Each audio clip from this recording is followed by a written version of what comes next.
but a Baptist minister, Martin Luther King Jr., came to national prominence for leading nonviolent acts of civil disobedience to bring attention to racial discrimination.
He led the Montgomery bus boycott in 1955, after Rosa Parks was arrested for refusing to give up her seat on a bus to a white man.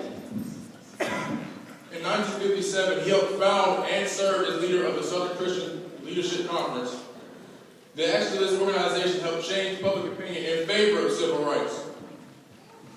In 1963, Dr. King organized the boycotts, sit-ins, and marches in Birmingham, Alabama, where he was arrested for his nonviolent protest, one of 30 times. It was there that Martin Luther King wrote his famous letter explaining why one had the moral responsibility to disobey unjust laws. This same year, 100 years after President Lincoln signed the Emancipation Proclamation, Martin Luther King led the March on Washington to bring further attention to the unfairness of racial segregation. The success of this event made easy of the passing Civil Rights Act in 1964, the same year he was awarded with the Nobel Peace Prize. Martin Luther King Jr. was an extremely gifted speaker, and his most famous speech is probably the one he delivered in front of the Lincoln Memorial during the March on Washington. Here are some selections from his I Have a Dream speech.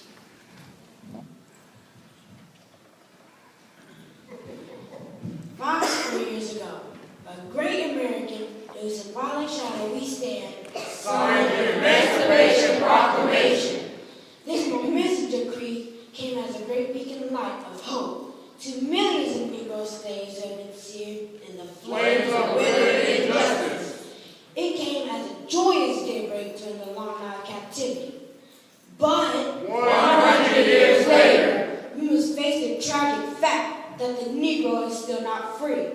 100 years later, the life of the Negro is sadly crippled by the manacles of segregation and the chains of discrimination. 100 years later, the Negro lives on a lonely island of poverty in the midst of ocean of material prosperity. 100 years later, the Negro is still languishing in the corners of American society and finds himself in exile in his own land. So, we have to come here today to dramatize an appalling condition.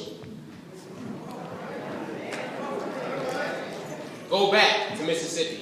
Go back to Alabama. Go back to Georgia. Go back to Louisiana.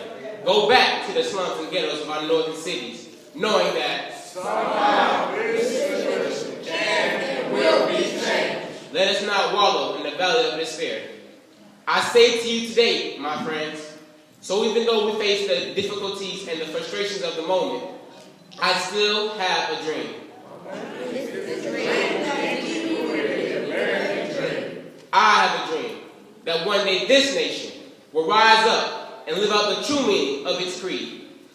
We hold this truth to be self-evident, that all men are created equal. I have a dream that one day on the red hills of Georgia, the sons of former slaves,